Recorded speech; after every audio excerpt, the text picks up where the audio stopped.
Hello students, today we are here with lecture number 2 for our same topic, that is states of matter. Okay? चलो, let us start. आज क्या पढ़ने वाले हैं? Today we'll study about the dipole forces, that is the second type of van der Waals force. Okay? चलो, समझते हैं dipole forces क्या होता है? अच्छा, dipole का मतलब सब समझ गए थे? लास्ट लेक्चर में डाइपोल का मतलब समझ आया था? यस. अब let us check out. Dipole forces act between the molecules possessing permanent dipole. मैंने क्या बोला था फर्स्ट क्लास में कि वर्ड्स बहुत इंपॉर्टेंट है.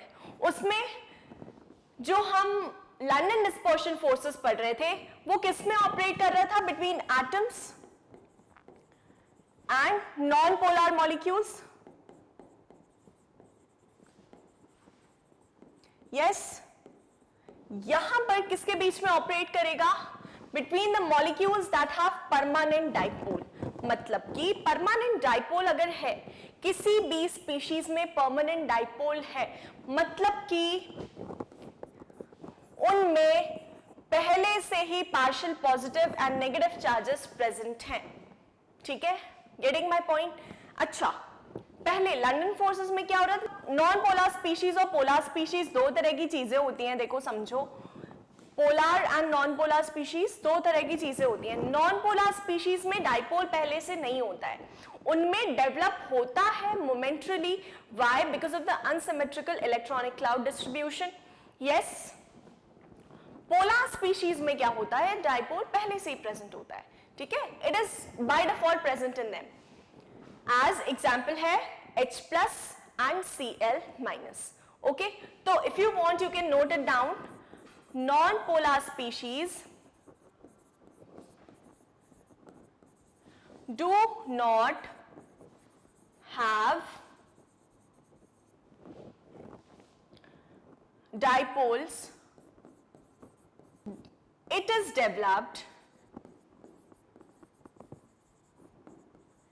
is developed in them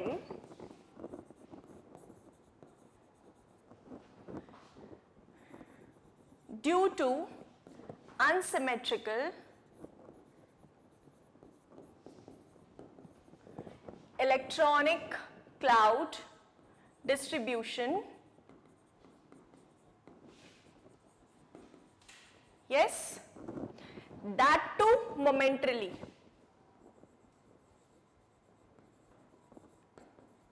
What does it mean? कुछ समय के लिए.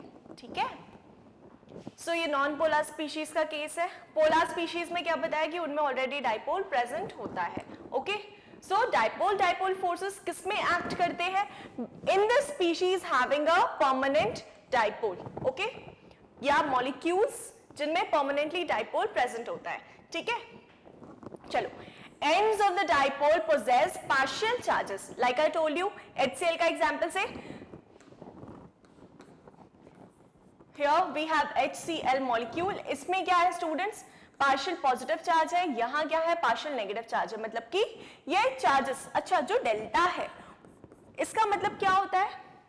This is the symbol of delta. इसका this is used to denote something that is partial. Okay, यहाँ पर here it is denoting partial positive charge and partial negative charge. ठीक है,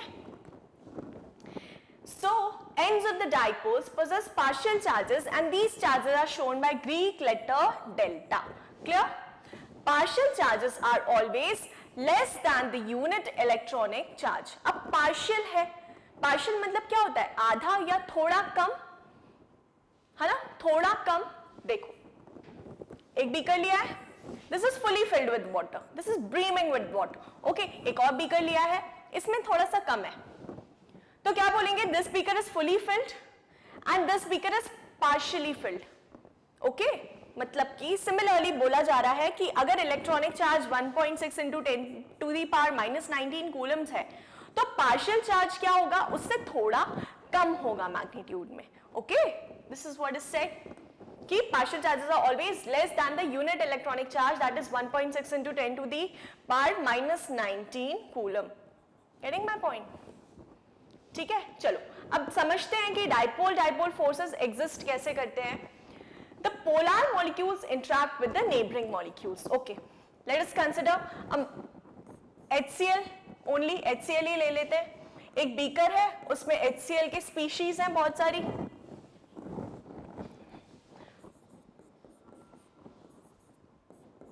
ठीक है, बहुत सारी। दिस इज अ बीकर, इसमें HCl एसिड है, okay. Now what will happen, बहुत सारे मॉलिक्यूल्स हैं, इसमें पार्शियल पॉजिटिव चार्ज है, पार्शियल नेगेटिव चार्ज है, ऑलरेडी इनबिल्ट, इसमें कोई डिस्टॉर्शन नहीं है इलेक्ट्रॉनिक क्लाउड का, ये ऑलरेडी बाय डिफॉल्ट प्रेजेंट है इसमें।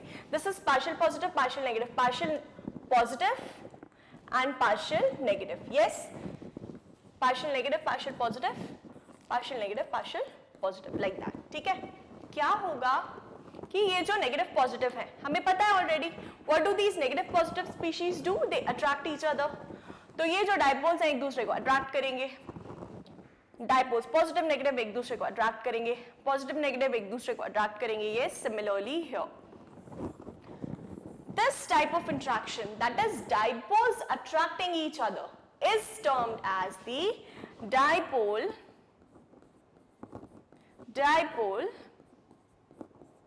interaction.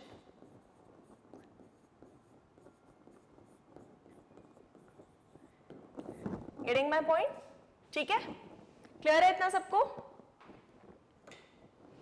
चलो, so the polar molecules interact with the neighboring molecules, है ना?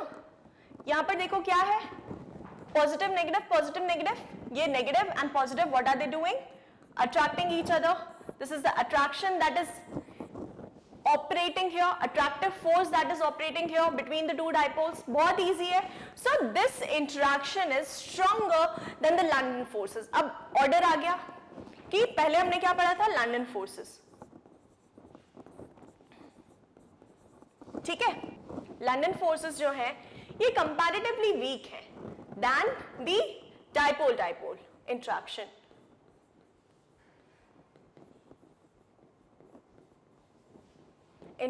ठीक है, because only partial charges are involved, this interaction is stronger than the London forces but is weaker than the ion ion interaction.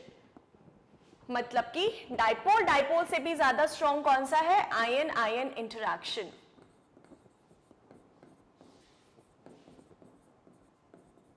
ये order है, अभी समझते हैं ऐसा क्यों है, अभी समझते हैं ये ऑर्डर क्यों है, बिल्कुल रटना नहीं पड़ेगा, I will explain every single thing to you, okay. क्यों ऐसा क्यों बोला है, only partial charges are involve, किस केस में, यस, डाइपोल डाइपोल इंटरैक्शन में पार्शियल चार्जेस इन्वॉल्व है ना।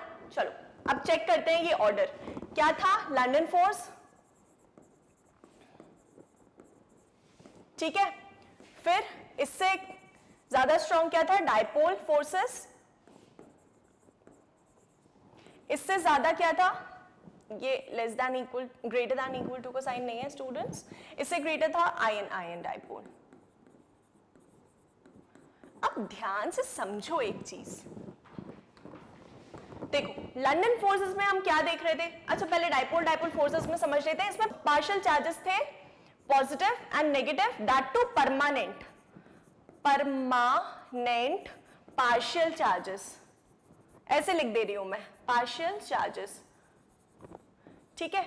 आयन में क्या होता है, आयन क्या होता है, मैं बात कर रही हूं Na plus K plus OH minus, तो एज अ होल इन पर क्या कोई पार्शियल चार्ज है, नहीं, एज अ होल ये पॉजिटिव है, एज अ होल ये नेगेटिव है, ये पार्शियली पॉजिटिव होते हैं, पार्शियली नेगेटिव होते हैं, मतलब यहां पर वर्ड स्टूडेंट्स पार्शियल इन्वॉल्व है, गेटिंग। और आयन आयन में क्या होता है, अगर आयंस की बात करते हैं, अगर दो आयंस के बीच में डाइपोल एग्जिस्ट कर रहा है, for example Na plus ion है, Cl माइनस आयन है, तो ये जो चार्जेस हैं ये पार्शियल नहीं है, these are permanently present, okay. हालांकि यहाँ पर डाइपोल परमानेंट है लेकिन चार्जेस जो है पार्शियल है ना, डाइपोल तो परमानेंट है, ठीक है माना, लेकिन जो चार्जेस है उनमें वो पार्शियल है।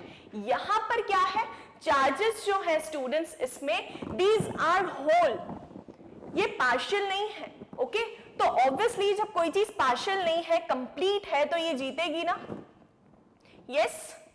आयन में क्या होता है, What is an ion?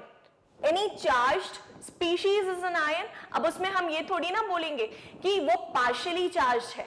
We'll say it is a fully positively charged species and fully negatively charged species. Yes, यहां पर permanent partial charges हैं, यहां पर permanent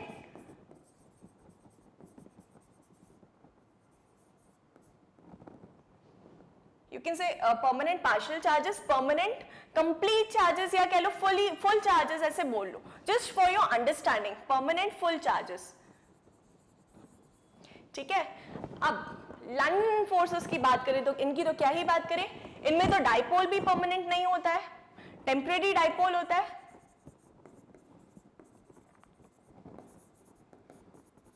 क्योंकि जैसे ही वो जो अनसिमेट्रिकल इलेक्ट्रॉनिक क्लाउड डिस्ट्रीब्यूशन था वो जैसे ही सिमेट्रिकल हुआ, व्हाट विल हैपन, ये डाइपोल हट जाएगा, है ना. तो ये जो टेम्परेरी डाइपोल भी प्रेजेंट था वो भी हट जाएगा.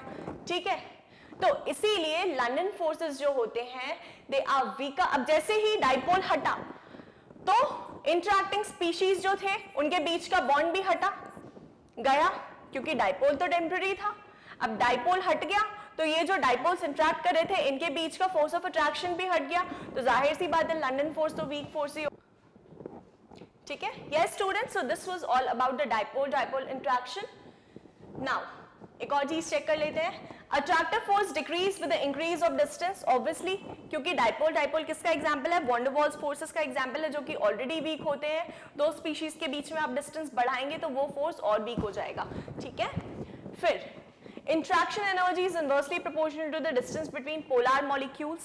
Yes, तीसरी चीज ये बोलिए कि dipole interaction energy between the stationary polar molecule is proportional to 1/r⁻3, मतलब इंट्रैक्शन एनर्जी जो है, यस, इनवर्सली प्रोपोर्शनल. जितना कम डिस्टेंस होगा ना दो स्पीशीज के बीच में, जितना कम डिस्टेंस होगा उतना ज्यादा इंट्रैक्ट करेंगे, और जितना ज्यादा डिस्टेंस होगा उतना इंट्रैक्शन घटेगा. Yes, this is what is said. And that between rotating polar molecules, अच्छा stationary polar molecules और rotating polar molecules दो चीजों की बात करी है कि stationary है अगर तो 1/r⁻³ will be the interaction energy के साथ relation, और अगर rotating है मतलब वो stationary नहीं है, disrupt हो रहा है अपनी जगह से, तो फिर interaction energy is inversely proportional to 1/r⁻6. You can remember it, or if you don't want to then you can skip it. It is not as important. ठीक है, चलो. Coming to a very important topic, that is hydrogen bond. Yes, अब देखो hydrogen bond क्या है? It is an example of dipole interaction. ठीक है, it is a special case of dipole interaction. ठीक है, चलो समझते हैं, पहले थोड़ी सी ब्रीफिंग समझते हैं. हाइड्रोजन बॉन्ड किन स्पीशीज में पाया जाता है? हाइड्रोजन बॉन्ड किन स्पीशीज में पाया जाता है? सो अब देखो हाइड्रोजन बॉन्ड है नाम, तो हाइड्रोजन तो प्रेजेंट होगा ही. हाइड्रोजन एक एटम जो होगा that will be hydrogen. Second atom जो होगा that will be an electronegative atom.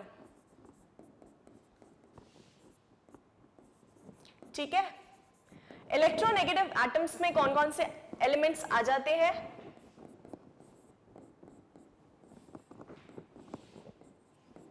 ठीक है, that is fluorine, oxygen, nitrogen, chlorine, bromine, iodine. ये इलेक्ट्रोनेगेटिविटी का ऑर्डर भी है एक तरह से देखा जाए तो. ठीक है, fluorine highly electronegative, then oxygen, nitrogen, chlorine, bromine, iodine. तो इलेक्ट्रोनेगेटिव एटम को अगर आपको सम अप करके बोलना है तो यू कैन से ऑक्सीजन है इलेक्ट्रोनेगेटिव, नाइट्रोजन है electronegative, and the halogen group that is fluorine, chlorine, bromine and iodine. तो इतने एटम्स आप याद रखें. अगर ये एटम्स हाइड्रोजन के साथ कहीं भी डायरेक्टली बॉन्डेड हैं, directly bonded, I am emphasizing on the word directly bonded, yes, then hydrogen bond will be present between दो स्पीशीज. ठीक है, एग्जाम्पल के लिए देखते हैं. चलो let us check out an example. Water का एग्जाम्पल ले लो, सबसे इजी. HOH. ऑक्सीजन क्या एक इलेक्ट्रोनेगेटिव एटम है? यस. हाइड्रोजन भी एक एटम प्रेजेंट होना चाहिए for the hydrogen bond to be there. तो we have hydrogen bonds here. और ये सिंगल मॉलिक्यूल की बात है तो क्या बोलेंगे? Intramolecular hydrogen bonding. ठीक है, दूसरा एग्जांपल लेते हैं NH3. NH3, yes. This is the structure of NH3. We have a lone pair on nitrogen atom. ठीक है, तो what is this nitrogen? It is an electronegative atom and we have hydrogen atom as well. और ये directly bonded है. तो what is this NH bond called as? It is the hydrogen bond. Nothing but the hydrogen bond. ठीक है, clear है इतना? Okay. So hydrogen bond is found in the molecules in which highly polar NH-OH HF bonds are present. ठीक है? This is what I explained to you. Ammonia में NH bond था, NH3 में NH bond था, H2O में OH bond था, yes, and HF में HF bond होता है. ठीक है? Although hydrogen bonding is regarded as being limited to nitrogen, oxygen and fluorine only, but species such as chlorine may also participate in the hydrogen bonding. And iodine, bromine as well. ठीक है, halogens. Because क्या होता है, क्यों include करते हैं इनको? क्योंकि ये भी इलेक्ट्रोनेगेटिव होते हैं. हमने पढ़ा है कि पूरे पीरियोडिक टेबल में हाईली इलेक्ट्रोनेगेटिव अगर कोई ग्रुप है, that is the halogen family. है कि नहीं, बताओ मुझे, है ना? That is why they are included. Now energy of hydrogen bond varies between 10 to 100 kilojoules per mole. ठीक है, इनको ब्रेक करने के लिए, हाइड्रोजन बॉन्ड को ब्रेक करने के लिए, if this is the bond that exists, इसको ब्रेक करने के लिए बेटा एनर्जी कितनी लगती है? This is the range 10 to 100 kilojoule पर मोल. अब सिंस फ्लोरीन बहुत ही इलेक्ट्रोनेगेटिव एलिमेंट है, तो इसको ब्रेक करने के लिए 100 के आसपास की एनर्जी लगेगी. ठीक है, एंड कुछ स्पीशीज जो कम इलेक्ट्रोनेगेटिव हैं and they are bonded with hydrogen, उनमें कम लगेगी, एटलीस्ट लेसर देन 100. ठीक है, चलो ओके. ठीक है, तो this was all about hydrogen bond. यहां पर एक चीज और देख लेते हैं. See, oxygen molecule है, oxygen molecule. Check hydrogen bond. We have oxygen here, hydrogen here, and again another molecule of water. तो ये hydrogen and oxygen के बीच में can we see like this? This is the bond between hydrogen and oxygen, that is an electronegative element. So this is the hydrogen bond. अच्छा, a hydrogen bond forms between hydrogen and a more electronegative atom or group. ठीक है? This is what is being said here. चलो, तो students, that was all about the dipole interaction. ठीक है, या dipole force, and hydrogen bonding is a special case for dipole interaction. Okay, अच्छा क्यों है ये special case? एक चीज समझ लेते हैं. Why is this? क्योंकि देखो hydrogen, what is hydrogen? Hydrogen और अगर कोई इलेक्ट्रोनेगेटिव एटम की बात करें, से ऑक्सीजन, तो ऑक्सीजन इज इलेक्ट्रोनेगेटिव ना, एंड हाइड्रोजन कंपैरेटिवली ऑक्सीजन के कंपैरिजन में तो इलेक्ट्रोपॉजिटिव है. यस, तो कह सकते हैं कि this is the partial negative charge, this is the partial positive charge, इनके बीच का इंट्रैक्शन है. तो this is what is called as dipole interaction. ठीक है, अब कंडीशन स्पेसिफिक हो गई है कि सिर्फ हाइड्रोजन एटम इन्वॉल्व है और एक इलेक्ट्रोनेगेटिव ग्रुप इन्वॉल्व है, तो इसको नाम किसका दे दिया? हाइड्रोजन बॉन्ड का. ठीक है ये डाइपोल इंट्रैक्शन ही, just it is a special case. Okay, चलो, so I hope it is clear to all of you. Now students, we'll meet in the next lecture with dipole induced dipole, that is yet another form of van der Waals interaction. Okay, have a great day. Bye.